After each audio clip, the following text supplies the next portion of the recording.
A partir del capítulo 10 en adelante del libro de Daniel, encontramos una sola visión. Capítulo 10 es la introducción de la visión, el capítulo 11 es el desarrollo de la visión y el capítulo 12 es la conclusión de la visión. Solo que el capítulo 12 no solo es la conclusión de la visión del capítulo 10, sino es la conclusión de todo el libro. Es decir, hoy estamos estudiando no la introducción, porque estuvimos en el capítulo anterior, sino el desarrollo de la última visión que tuvo Daniel junto al río Ulai. No tenemos ningún otro registro histórico de Daniel después de esta visión. Lo único que sabemos es que él vivió muy poco tiempo después de contar esta visión. Eso es todo lo que sabemos, porque después él murió allí en Babilonia. Probablemente los últimos años de su vida lo pasó allí donde él cuenta la visión, allá en Susa, junto al río Ulai. Bienvenido a Biblia Fácil, y hoy veremos acerca del desarrollo de esta visión que es tan interesante. Una vez más, bienvenido a ti, un abrazo a tu familia, tú que estás viendo y siguiendo siempre este programa.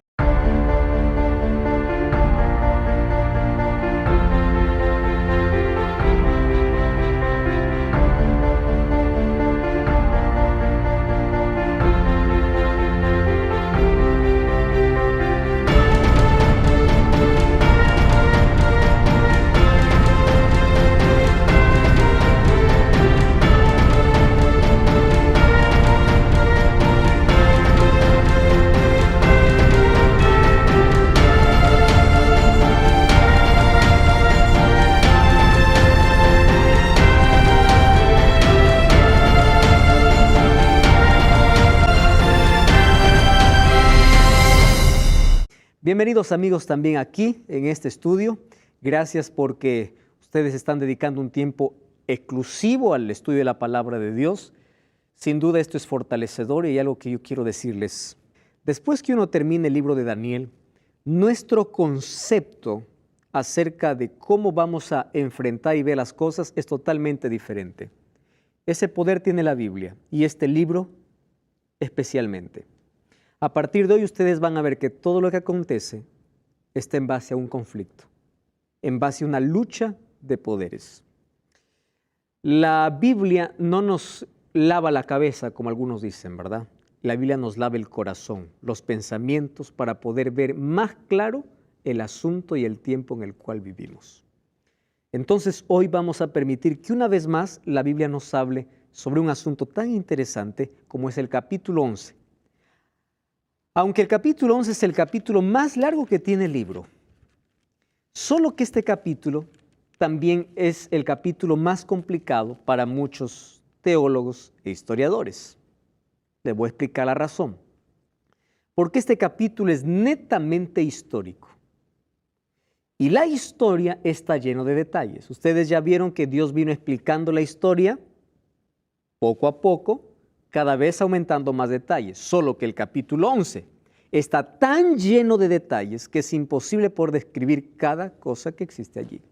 Sin embargo, vamos a pedir que Dios pueda guiarnos en el estudio de este capítulo. Vamos a orar.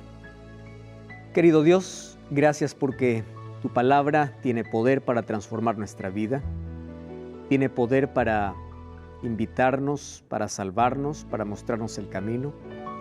Y hoy queremos, Señor, que puedas colocar tu palabra en nuestro corazón con la certeza, con la seguridad, con la esperanza de que a través de ella recibimos aquella luz admirable que quieres que conozcamos. Toma una vez más nuestra vida y pedimos que el Espíritu Santo una vez más guíe este estudio. Gracias por ser tú nuestro Maestro. En el nombre de Jesús. Amén. El tema de hoy será Reyes en Guerra. Ya comencé este programa diciendo que el capítulo 10 y el capítulo 11 y 12 corresponde a la última visión de Daniel. Daniel tiene ya más de 90 años, está en la parte final ya de su vida.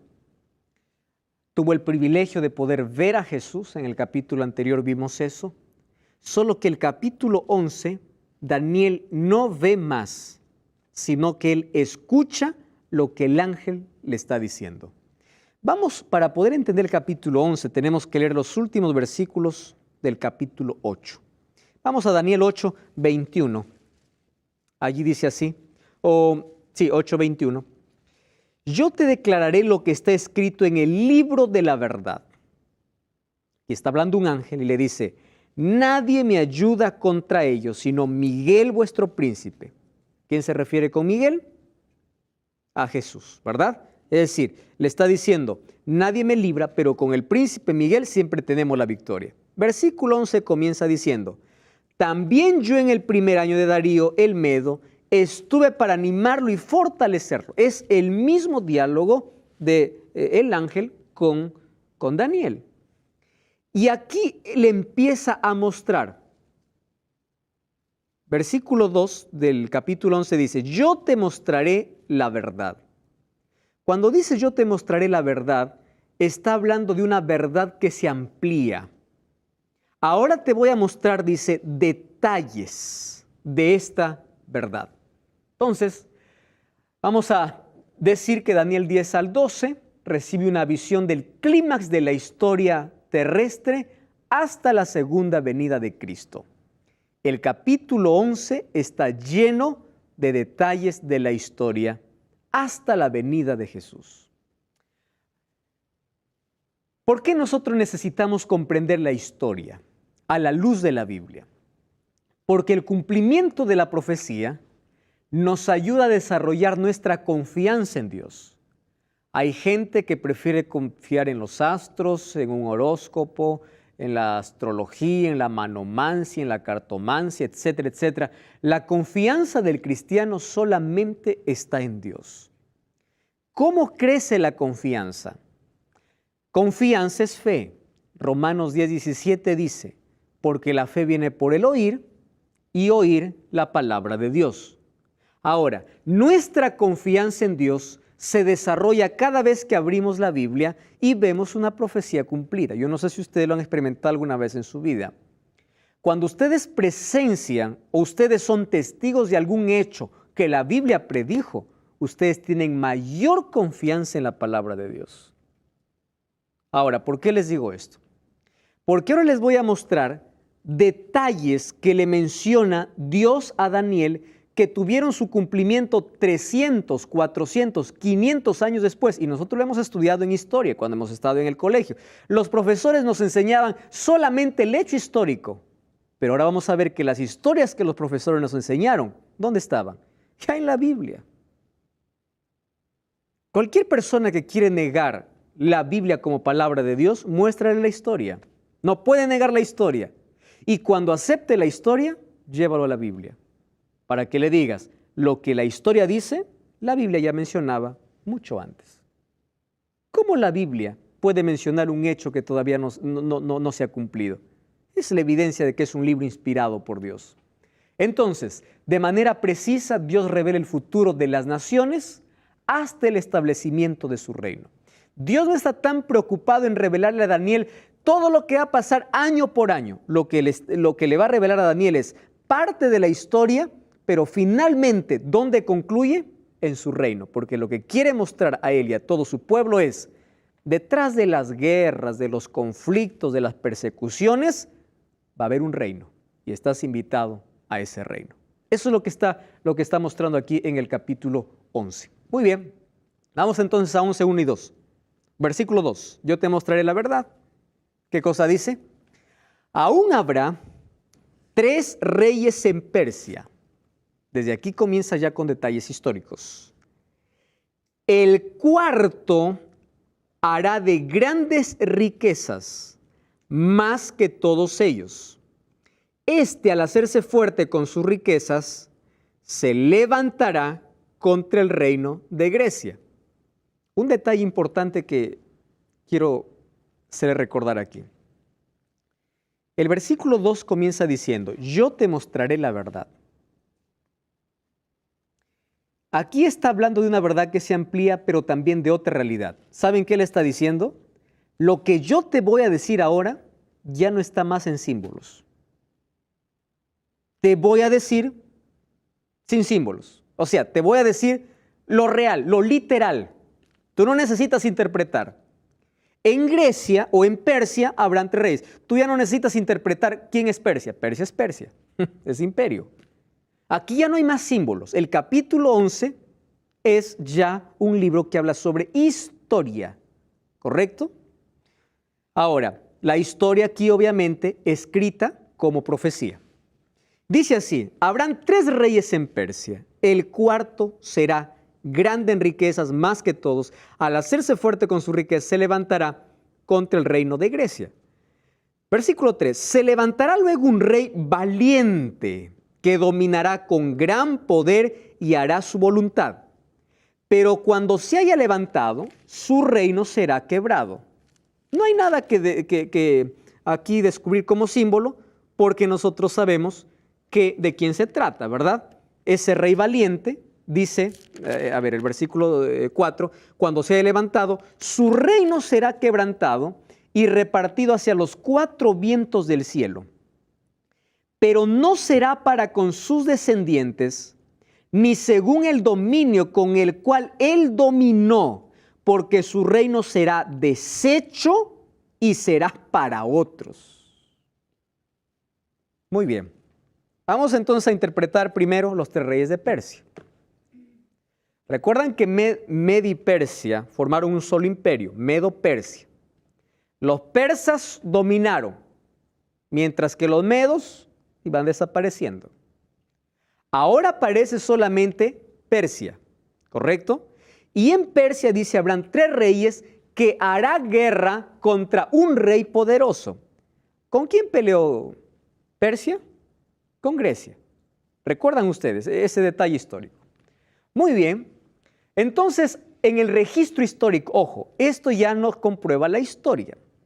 ¿Quiénes son esos reyes que se levantaron para pelear contra Grecia? Hubieron en sí 4, aquí están los 4 reyes, ¿verdad? Ahora yo pinté de amarillo algunos porque tienen algunas cosas muy especiales estos. El primer rey fue Cambises del año 530 al 522 a.C. Este rey, Falso Esmerdis, Gamauta era su nombre verdadero, se le llama Falso Esmerdis, tuvo un periodo de duración el reinado tan corto que en menos de un año fue depuesto. Salió, desapareció. Entonces, a él ya no se le cuenta dentro porque no gobernó ni siquiera un año, no se cuenta dentro de los 4 reyes. Luego aparece Darío I del año 522 al 486, Jerjes del 486 al 465 y viene el rey Artajerjes hasta el año 425 a.C. De estos reyes dice que habrá uno que es rico. ¿Recuerdan? Así dice el texto. Muy bien. Todos los reyes son ricos, ¿verdad?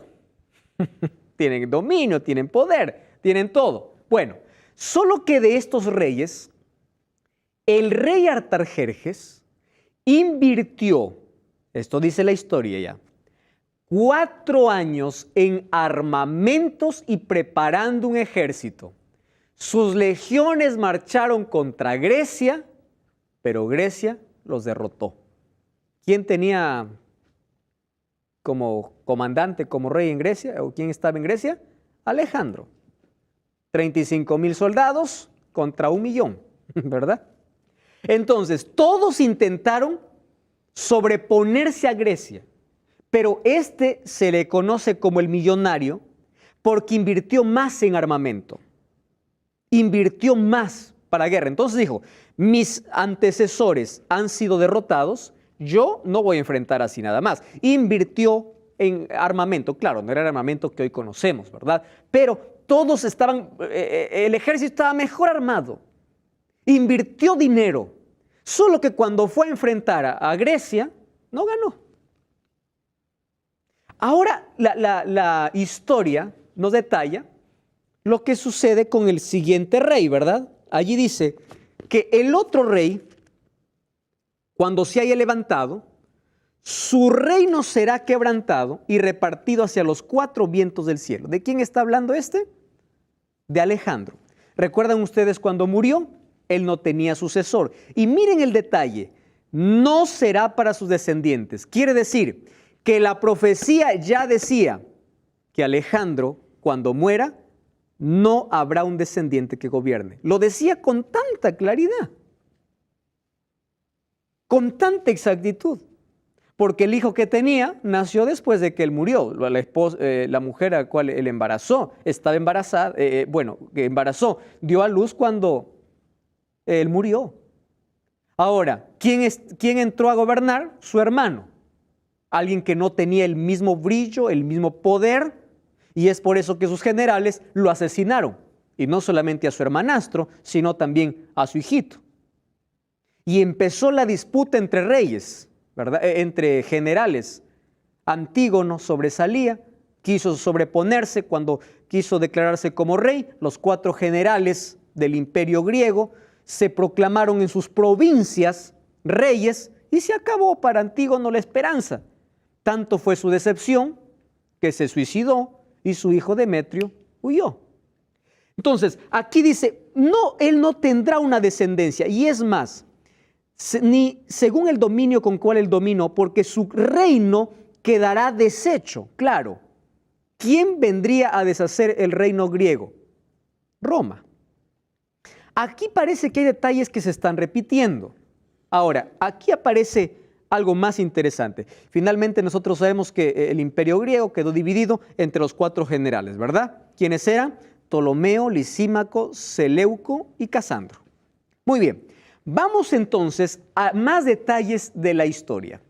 Ahí vemos cuando Alejandro estaba reconstruyendo la capital de su nuevo imperio, murió, fue sucedido por su medio hermano y por su hijo que era un bebé, más sus generales lo asesinaron. Dividieron al imperio en 4, Ptolomeo, Seleuco, Lisímaco y Casandro. Muy bien, vamos al siguiente versículo. Dice, el rey del sur se hará más fuerte. Ahora acá hay años de historia. Presten atención. Los 4 reyes que tomaron posesión de toda Grecia continuaron luchando solo porque uno tenga el poder. Claro, nadie quiere ser rey solo de un pedazo, ¿verdad? Viendo un imperio grande. Empezaron a pelear entre ellos, tanto así que de los 4 generales mataron a 2. Y el reino fue dividido en 2. Es por eso que a partir del versículo 5, no más aparecen 4, aparecen 2. ¿Saben cómo aparece? Reino del sur y reino del norte. Desde el capítulo del versículo 5 hasta el final del capítulo ya no se habla más de reyes, sino rey del sur, rey del norte, rey del sur, rey del norte, rey del sur, rey del norte. Bueno, los 4 reinos fueron reducidos a 2. En el sur, ¿quién estaba? Egipto. Y Egipto estaba gobernado ¿por quién? Por Ptolomeo. Y en el norte estaba Siria, quien estaba gobernado por los Seleucidas. Solo que todos los que gobernaban allí en el norte tenían un nombre. ¿Qué nombre tenían? Antíoco. Entonces, todo el que se sentaba ahí en la silla del reino del norte se llamaba Antíoco I, Antíoco II, Antíoco III, Antíoco IV, etc. Mientras que los que gobernaban en Egipto, ¿cómo se llamaban? Ptolomeo I, Ptolomeo II, Ptolomeo III. La lucha solamente era ¿entre qué? Entre 2 reinos. Ahora, ustedes no van a creer cómo Dios muestra a Daniel una historia que lo hemos aprendido en la universidad, en la escuela o en el colegio cuando algún profesor nos contó. Miren, el siguiente versículo dice así, versículo 6. Miren lo que dice así, el versículo 6. Al cabo de unos años, aquí nuevamente nos traslada a otros años. Harán alianza. ¿Quiénes? La hija del rey del sur vendrá al rey del norte para hacer la paz. Pero ella no podrá retener la fuerza de su brazo. Ni él ni su brazo permanecerán, porque ella será entregada a la muerte y también a los que habían traído y a su hijo y a los que estaban de parte de ella en aquel tiempo. Esto fue escrito 300 años antes que suceda la historia que les voy a contar.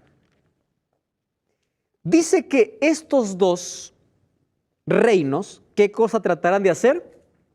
Alianzas. Muy bien. ¿Qué sucede?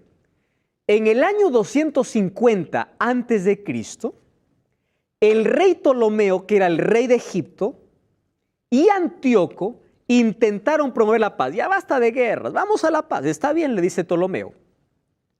Pero la paz tiene que tener un compromiso, alguna señal evidente.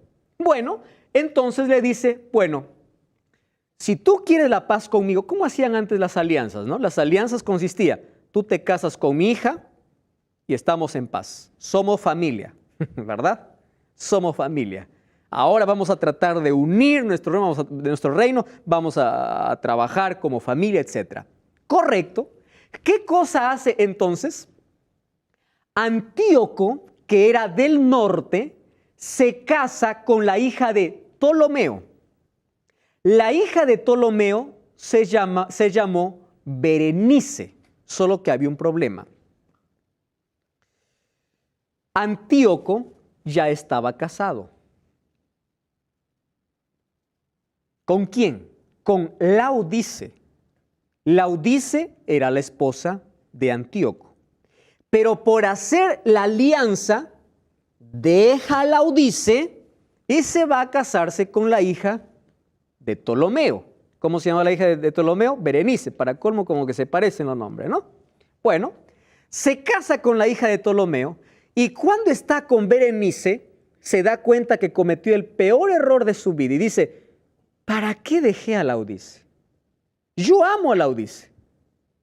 Entonces, él es sincero con la mujer y le dice, mira, yo no te quiero. Yo lo que quiero es a mi esposa. Parece una novela, ¿no? Yo lo que quiero es a mi esposa. Y la otra le dice, no, ¿y la alianza que han hecho con mi padre? No, espera, le dice.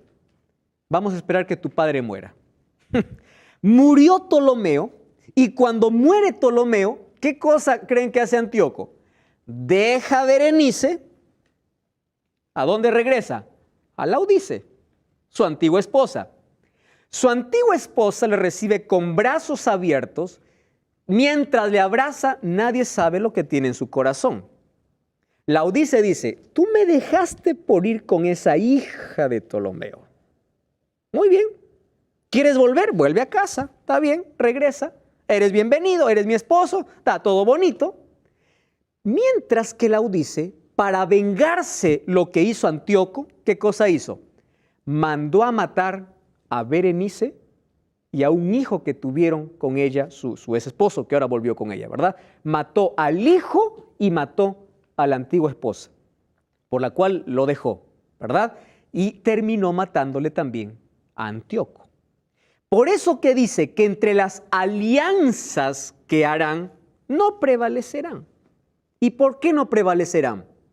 Porque en la profecía ya decía que este reino cada vez se iba a debilitar mucho más. De 4, ¿a dónde está llegando? A 2.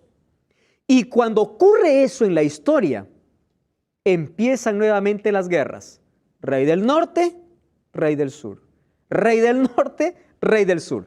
Si nosotros continuamos, vamos a encontrar allí algunos otros detalles en la historia. Por ejemplo, versículo 17, y por ahí vamos a leer algunos versículos antes. Miren lo que dice, versículo 11. Se enfurecerá el rey del sur y saldrá a pelear con el rey del norte. Siguen la lucha, porque no lograron unificar el reino. Por más alianzas que tenían, todo se quebraba. Y de ahí el versículo 12 dice, al llevarse la multitud, se elevará su corazón, derribará a muchos, no prevalecerá. El rey del norte volverá a poner en campaña en multitud mayor que la primera. ¿De qué está hablando? De una guerra por el poder, de un imperio dividido que no se comprende. Solo que mientras el imperio griego estaba en sus luchas, rey del norte con el rey del sur, ya estaba apareciendo el otro imperio, no el otro imperio, el otro poder que gobernaría el imperio. ¿Cuál es el próximo poder? Roma. Mientras ellos estaban disputando entre el norte y el sur, haciendo alianzas que no dan cierto o no les ayuda a unificar el reino, no se dan cuenta que hay otro que está empezando a conquistar y es Roma. Ahora, ¿qué cosa sucede? Miren el versículo 17. El versículo 17 habla de cómo Roma conquistó a este imperio por completo, o conquistó por lo menos a Egipto. Afirmará luego su rostro para venir con el poder de todo su reino. Miren lo que dice: hará convenios con aquel y le dará una hija por mujer para destruirlo. ¿Pero qué más dice? Pero no permanecerá ni tendrá éxito. A ver, les explico aquí. ¿Quiénes están en guerra? Rey del sur con el rey del norte. Están en guerras, quieren hacer alianzas, pero nada. Mientras tanto, el reino del sur se da cuenta que no le conviene más pelear con el otro reino, con el reino del norte, sino le conviene aliarse. ¿Con quién quiere aliarse? Con la otra nación que está empezando a conquistar. ¿Quién es la otra nación? Roma. Entonces dice que una mujer con engaños vendrá para hacer caer o para aliarse, para ser más poderoso, pero tampoco logrará su objetivo, sino que allí ocurre otra historia. ¿Qué cosa hizo Egipto para poder aliarse con Roma, para conquistar Roma o para no desaparecer en la historia? Estamos hablando acerca del capítulo 11 lleno de detalles históricos, 300 o 400 años antes de que las cosas sucedieran. Aquí Daniel ya lo había narrado en este capítulo. Ahora, fíjense en el versículo 17, volvemos a capítulo 11, versículo 17. Afirmará luego su rostro para venir con el poder de todo su reino. ¿De quién está hablando? De Egipto. Y hará con aquel convenios. Ese aquel está refiriéndose a Roma. Le dará una hija de mujeres para destruirle, pero no permanecerá ni tendrá éxito. Volverá después su rostro a las costas, tomará muchas, mas un príncipe hará cesar su afrenta y aún hará volver sobre él su oprobio. ¿Ustedes saben quién fue la última reina de la dinastía de los Ptolomeos? Cleopatra. ¿Escucharon de Cleopatra? ¿Vieron la película de Cleopatra? Esa película, o la historia de Cleopatra, estaba en Daniel capítulo 11. Voy a resumir la historia porque es grande, ¿correcto? Cleopatra, que fue la última reina egipcia de la dinastía de los Ptolomeos, ella, con sus 22 años de edad, toda esplendorosa, ella quiere conquistar a un caballero militar, joven apuesto, líder de Roma, llamado César Augusto. Como ella era tan linda, ¿verdad? César Augusto cayó presa de ella. La intención de Cleopatra, ¿qué cosa era? Formar una dinastía egipcio-romana, ¿verdad? Nosotros no vamos a desaparecer, no, yo me voy a liar. Vamos a formar una dinastía egipcio-romana. Y se fue a conquistar a César Augusto. Tanto así que César Augusto se convirtió en el amante de Cleopatra. Cleopatra lo tenía en su mano. Entonces, aquí ya estaba hecho, ¿verdad? De pronto, entre los políticos o entre los líderes que estaban allí surgiendo en Roma, se levantan y asesinan a César Augusto. Cuando asesinan a César Augusto, Cleopatra no se queda con los brazos cruzados. Ella sigue conquistando y ella no pierde la esperanza. ¿Qué cosa hace? Como ella perdió a César Augusto, ella nuevamente se mete con el sucesor de César Augusto. ¿Quién era el sucesor de César Augusto? Marco Antonio. ¿Recuerdan de él? Marco Antonio también se convierte en el amante de Cleopatra. Cleopatra no se rinde. Recuerden que era una muchacha, ¿correcto? Atraía, y yo anoté por aquí un texto, a ella se le conocía como aquella que embrujaba, ¿verdad? Que atrapaba por la belleza que ella tenía. Marco Antonio entonces también cede, solo que Marco Antonio da un paso más. Marco Antonio se va a Egipto, solo que había un problema. Marco Antonio estaba en la lucha por el liderazgo de Roma con Octavio. Cuando Octavio se entera que Marco Antonio está en Egipto, viene Octavio con un ejército para enfrentarlo o para matarlo a Marco Antonio. Marco Antonio, muy astuto, reúne a todos los egipcios y dice, miren, yo estoy aquí en Egipto, yo quiero que ustedes me defiendan, yo quiero ser el rey allá en Roma, ¿me van a ayudar o no? Claro que sí, le dicen los egipcios. Los egipcios se juntaron y cuando fueron a la guerra, y al ver al ejército de Octavio, los egipcios tuvieron miedo y se corrieron. Lo dejaron solo a Marco Antonio. Marco Antonio, al verse acorralado por el ejército de Octavio, ¿qué cosa hace? Huye, toma a Cleopatra. ¿Y a dónde se va? A Alejandría. Los dos se van a Alejandría. Octavio sabe que ya ganó la guerra, pero él quiere destruir de verdad a Marco Antonio. Se va hasta Alejandría. Y allí en Alejandría, cuando Marco Antonio se entera de que está acorralado y de que ya no tiene salida, ¿qué cosa hace? Marco Antonio se suicida. Se suicida. Y allí Octavio con su ejército encontró ¿a quién? A Cleopatra. Y él pensó así, yo voy a llevar a Cleopatra como trofeo, ¿verdad? Como trofeo lo voy a llevar para Roma. Cleopatra, sabiendo las intenciones de Octavio, dijo, no permitiré esto. Y la historia dice que ella misma consiguió el veneno de un áspid, de una serpiente venenosa en Alejandría y murió envenenada. Entre ese afán de poder unirse una vez más como imperio, ahora desapareció por completo. Ahora, cuando Octavio, escuchen esto, cuando Octavio entonces vence a Marco Antonio, es en ese tiempo que Octavio regresa para Roma, ya no como un simple líder. Es allí donde Octavio empieza a ser o cambia primero su nombre de Octavio para César Augusto. Por eso es que César Augusto se conoce como el primer emperador romano. En esa transición, ¿qué cosa ocurre? Roma deja de ser una Roma republicana y se convierte en una Roma imperial. ¿Cómo se llamó el primer emperador? César Augusto. ¿Cómo se llamó el último emperador? Rómulo Augusto.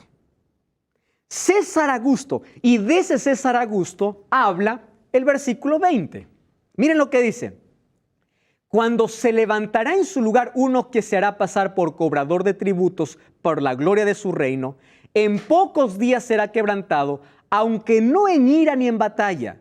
Y luego, ¿qué dice? Le sucederá en su lugar un hombre despreciable. Vamos primero a hablar de César Augusto. Cuando César Augusto llega al trono, entonces Roma ya se ha convertido ¿en qué? En una Roma imperial. Recuerden que su nombre no era César Augusto, su nombre era Octavio, ¿correcto? Ahora, ¿qué cosa sucede? Este es el César Augusto que habla Mateo capítulo 1 o capítulo 2. Este es el César Augusto que mandó empadronar a todos, ¿recuerdan ustedes? Donde José y María estaba embarazada, y José tuvo que irse a empadronar ¿a dónde? A Belén de Judea. ¿Quién da esa orden de empadronamiento? Este hombre, al cual en Daniel 11 se le conoce como el cobrador de tributos. Es César Augusto. Él da la orden. Solo que este hombre allí dice que en pocos días será quebrantado y no en ira ni en batalla, porque después de vencer a Marco Antonio, él ya no tiene más peleas. ¿Por qué? Porque ya Roma es imperio. Ya no tiene más enemigos. Y él muere en paz a los 66 años, un 19 de agosto del año 14 después de Cristo. a los 66 años. Ahora, fíjense lo que dice la Biblia. ¿Quién ocupará su lugar? El versículo 21. Miren, esto es historia pura. Versículo 21. Ocupará su lugar un hombre despreciable. Wow. El cual no dará honra del reino. Vendrá sin aviso y tomará el reino con halagos. Las fuerzas enemigas serán barridas delante de él como inundación de agua, pero serán del todo destruidas. ¿Y a quién más destruirá? Dice, al príncipe del pacto. ¿Quién es el que sucede a César Augusto? Tiberio. ¿Quién es Tiberio? Tiberio no es un hijo de César Augusto. Tiberio es adoptado. Es por eso que usa la palabra un hombre despreciable. Y les voy a decir por qué despreciable. Porque César Augusto nunca quiso que Tiberio le sucediera en el trono. No quiso eso. Solo que cuando César Augusto murió, no había nadie más. Él era el único que, entonces los romanos tuvieron que darse la idea de aceptarlo, que Tiberio puede estar en el trono. Tiberio sube al trono cuando tiene 55 años y tiene un reinado aterrador. Era un tipo amargado. Dice que él tendrá tanta fuerza que barrirá, será como una inundación de aguas, ¿verdad? ¿Y qué más dice? Y con él será destruido el príncipe del pacto. ¿Por qué tiene que ver aquí el príncipe del pacto? ¿Quién es el príncipe del pacto? Cristo. Lo que sucede es que cuando Tiberio estaba 10 años en su reinado, es el año 31. ¿Y quién muere el año 31? Jesús. En el reinado de Tiberio, Jesús muere. Ahora, todo esto fue profetizado mucho tiempo antes. Si ustedes se dan cuenta, a partir del versículo de ahí en adelante, siguen las guerras hasta que aparece allí una vez más. ¿Quién aparece? El cuerno pequeño. ¿Por qué? Porque Roma deja de ser Roma imperial y se convierte en Roma papal. Fíjense algunos detalles ahí. Versículo 30. Vendrán contra él naves de Quitín, se contristará, retrocederá, se enojará contra el pacto, hará según su voluntad, volverá y se entenderá con los que abandonen el santo pacto. Versículo 31. Levantarán sus tropas que profanarán el santuario y la fortaleza quitará, ¿qué cosa dice? El sacrificio continuo. ¿De qué está hablando? Ya del cuerno pequeño. Pondrán la abominación desoladora. Wow. Ya hemos visto abominación desoladora, ¿verdad? Vamos a ver otro texto. Mateo capítulo 24, versículo 15. Miren, esto es interesante.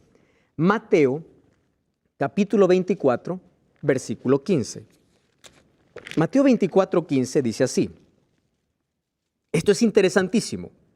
¿Por cuánto? ¿Saben quién está hablando aquí en Mateo 24? Jesús.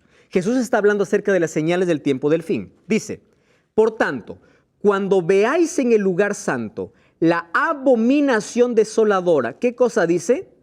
De la que les habló, ¿quién? El profeta Daniel. El que lee, entienda. ¿De qué está hablando? De la abominación desoladora. ¿En dónde habló Daniel de la abominación desoladora? En Daniel capítulo 11, como una de las actividades del cuerno pequeño. Hay una palabra que se repite allí y es la palabra abominación desoladora o la palabra profanación. Nosotros ya vimos con detalles, sin embargo aquí vamos a recordar algunas cosas. Miren, ¿cuándo comenzó la abominación desoladora? ¿Recuerdan ustedes qué sucedió en el año 508? 508 todavía existían las 10 tribus bárbaras, ¿se acuerdan? En el 508 todavía estaban las 3 tribus arrianas. Solo que ahí se levantó un rey llamado Clodoveo. Clodoveo se convirtió al catolicismo por su esposa Cleotilde. Y él fue quien inició las guerras papales o las cruzadas. Es decir, a desaparecer a todo aquel que se iba en contra del Papa. Muy bien, en el año 508 ese poder es dado a Roma y establece un falso sistema, por eso se llama abominación desoladora, que intenta copiar el santuario terrestre. Ya vimos eso en los capítulos anteriores. Un falso sistema de perdón de pecados y una multitud de intercesores, levantando un nuevo pontífice, reemplazando la intercesión de Cristo por la de María y de todos los santos, va en contra de Cristo, quita su intercesión, anula la eficacia con ceremonias papales que echan por tierra el santuario y pisotean la verdad. Entonces, ¿a qué se llama abominación desoladora? A esta copia del santuario que hizo ¿quién? El cuerno pequeño. Pero ¿cuándo inició eso? En el año 508. Miren lo que dice Daniel capítulo 12. Vamos a Daniel capítulo 12, versículo 11. Allí dice así: desde el tiempo que se ha quitado el sacrificio continuo hasta la abominación desoladora, aquí nos presenta otro dato profético. ¿Qué cosa dice? Habrá 1290 días. ¿Qué dice el versículo 12? Bienaventurado, feliz el que espere y llegue a los 1335 días. Pero tú irás hasta el fin, reposarás y te levantarás para recibir tu heredad. Y ahí se acabó Daniel. Termina dejándonos números. Aquí no hay más explicación. ¿Cómo comprendemos esto? Aquí encontramos la clave. Desde el tiempo que se ha quitado el sacrificio hasta la abominación desoladora, ¿cuántos días habrá? 1290. ¿Cuándo comenzó esta abominación? En el año 508, ¿correcto? Ahí en el año 508, cuando Clodoveo empieza las primeras guerras papales. Si nosotros sumamos al 508 1290 días o 1290 años, ¿a dónde nos va a llevar? A 1798. ¿Qué sucedió en 1798? El Papa perdió su poder porque Pío VI es encarcelado y pocos días después es muerto. Aquí comenzó la abominación desoladora y dice 1290 años, nos da con exactitud hasta 1798. Pero dice el siguiente versículo: bienaventurado el que llega ¿a cuánto? A los 1335 días. No nos da otro dato, significa que comienza ¿cuándo? El 508. Muy bien, ese 508, si sumamos los 1335 días, suma 1335 más 508, nos va a dar 1843. No 44, 43. ¿Qué cosa está diciendo? Feliz es la persona que presencia, que vive en esos días. ¿Por qué? Porque será testigo. ¿De qué cosa? No solamente será testigo de esta caída en 1798, sino será testigo del movimiento que se levantará en 1843. Ahí están los 1335 días y los 1290 años. ¿Saben? El capítulo 11 habla acerca de un Dios que tiene el control de la historia. Ustedes vieron detalles que probablemente si van a una enciclopedia de historia van a encontrar solamente como dato histórico, mas hoy comparen con lo que la Biblia dice. Querido, 300, 400, 500 años antes de que las cosas sucedan, Daniel 11 ya decía lo que en la historia iba a acontecer. Entonces yo te pregunto, ¿eso no te da la seguridad de que la Biblia es el único libro que contiene la verdad y es la palabra de Dios? ¿Eso no te da la seguridad de que hay un Dios omnisciente? ¿De que hay un Dios que controla la historia? ¿De que hay un Dios que conoce el futuro?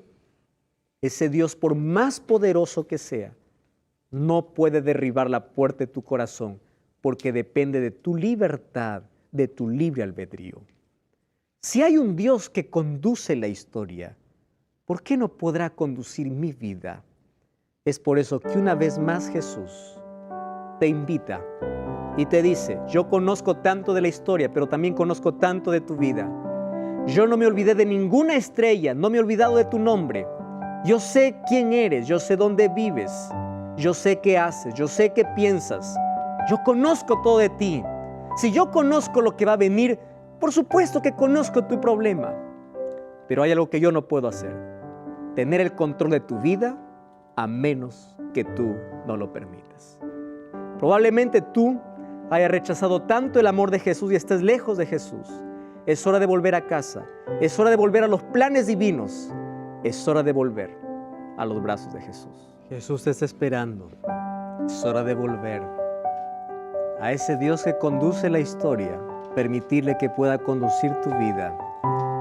Hay lugar en la casa, hay alimento en la casa de Dios, hay protección en el amor de Dios. Es hora de levantarse, es hora de regresar. ¿Sabes qué me encanta del capítulo 11?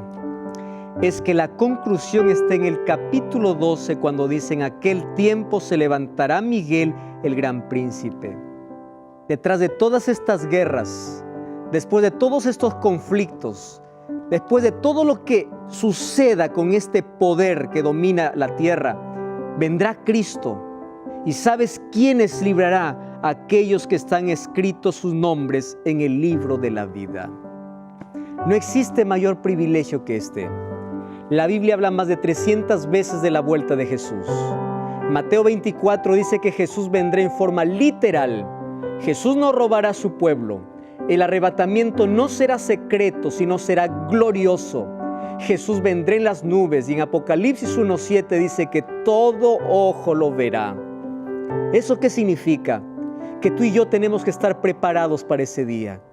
Pero para que nosotros formemos parte de ese grupo, necesitamos que nuestro nombre esté escrito en el libro de la vida. Y nuestro nombre se escribe en el libro de la vida el momento que aceptamos a Jesús y el momento que damos un paso de fe para demostrar públicamente que nuestra vida le pertenece a Dios a través del bautismo. ¿Tú estás preparado para tomar esa decisión? ¿Tú estás listo para entregar el control de tu vida a Dios? ¿Tú estás listo para decir: Señor, yo creo, pero mi creencia me lleva a demostrar que mi vida te pertenece?